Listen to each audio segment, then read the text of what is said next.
Listen, folks, my name is Ken Armstrong. I am, like these other wonderful people, running for President of the United States. One of the things I hope you know by now is that we're not running against each other. Yeah, I want to win and I want them to lose. That's okay. But really what we want is we want to elevate the party.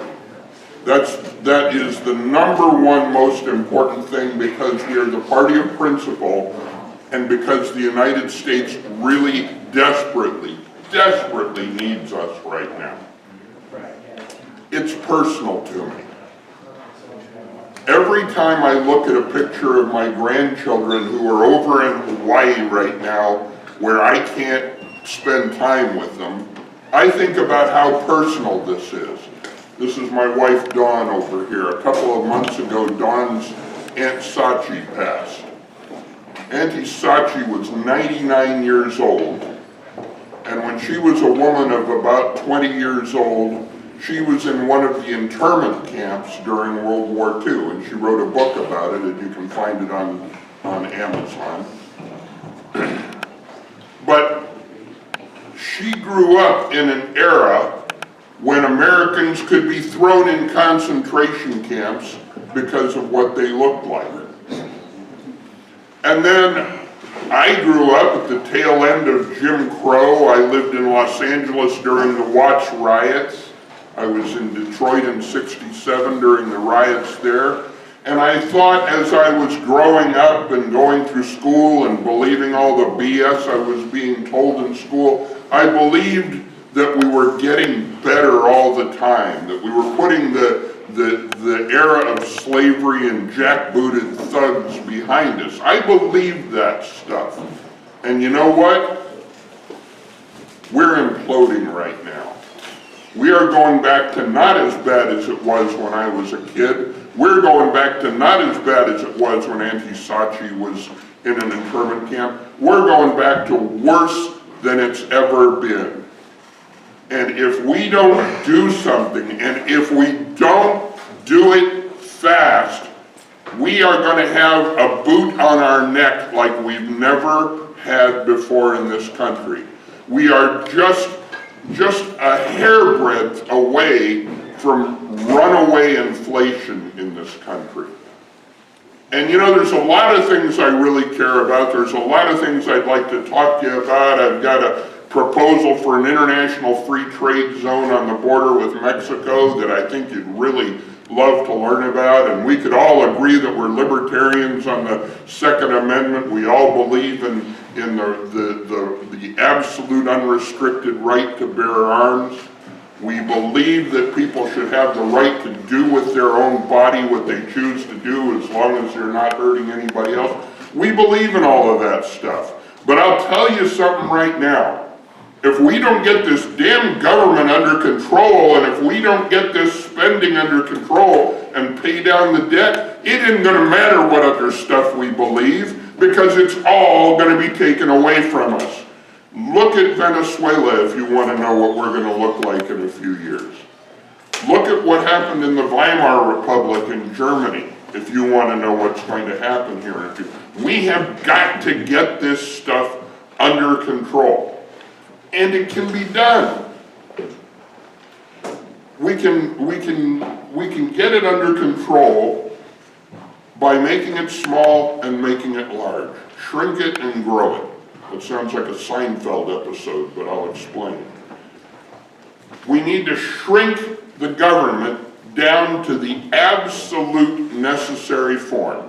Now, there's some folks in the room I know you say no government at all. That's not me. You can call me a statist if you want. I believe that we could keep 3 people with keeping the lights on in DC, and we do need a little bit of government. We need somebody to make sure that we know where the roads are and that kind of stuff.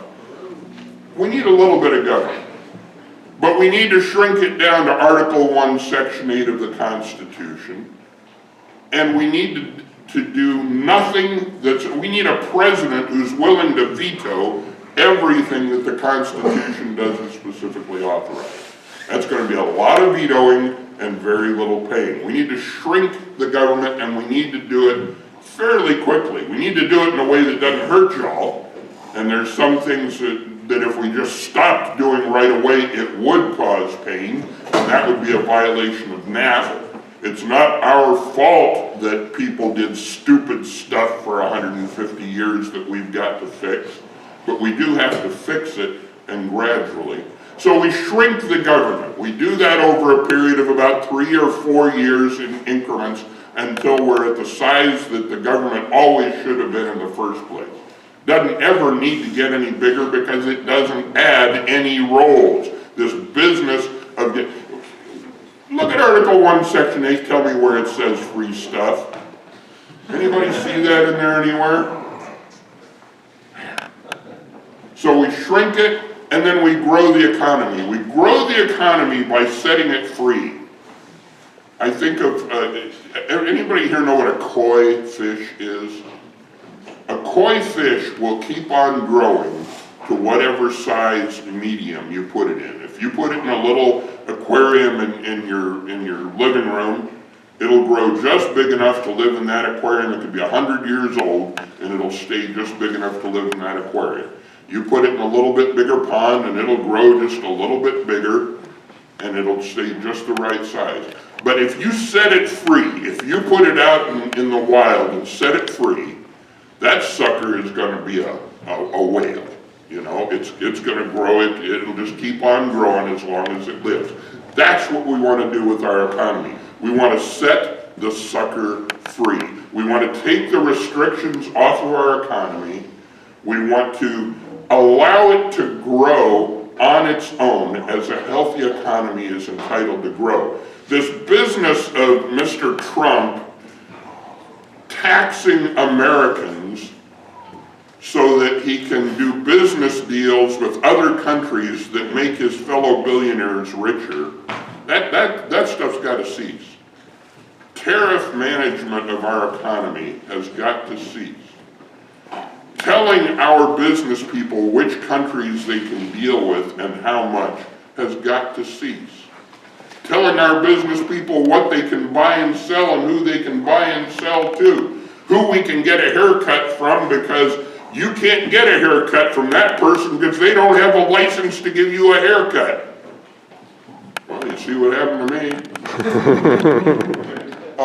We need to be happy being the third party and apologize to the rest of the world. And can we just have our 5%, please?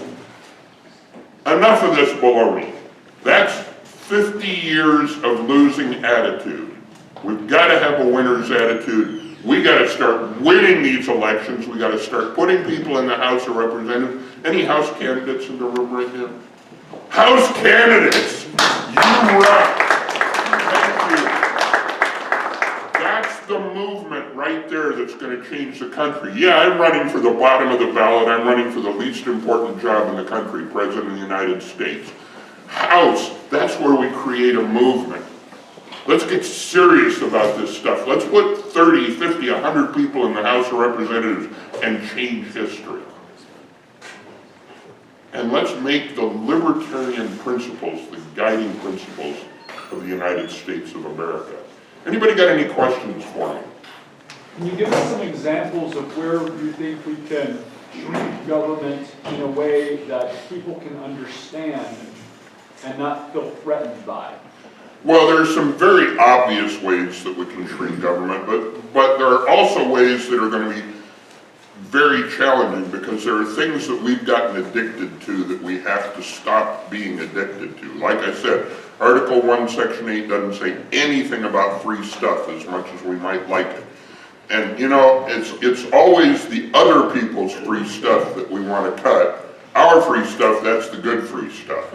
It's like, you know, he's a conservative Republican until the travel industry starts hurting from coronavirus, and now all of a sudden he turns into a socialist again, and he wants to help bail out the industry. You know what happens in the natural course of events when something bad happens to an industry?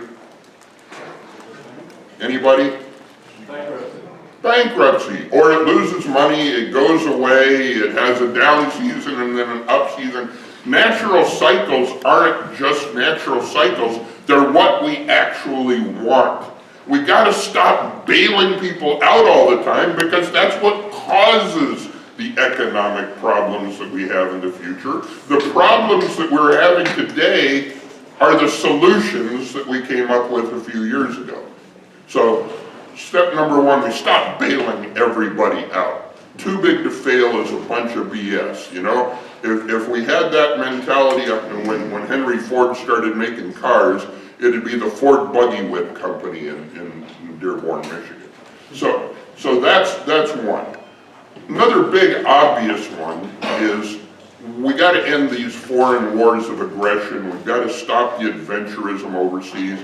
Now, people say we could save $900 billion a year. I don't believe that's true because I think that we do need a defense force that's unequaled in the world. But we don't need 2 million people in uniform every day of the week, and we don't need to be overseas on bases on foreign soil. Technology no longer makes that necessary. We can bring them home, we can end the foreign wars, we can save about 899 billion of that 900 billion, and we can defend this country in a way that is unequaled in the world. And there's a whole bunch of other things. We need to privatize Social Security without hurting the people who've already kept their part of the bargain. Ditto Medicare. There's lots of things that we can save money on.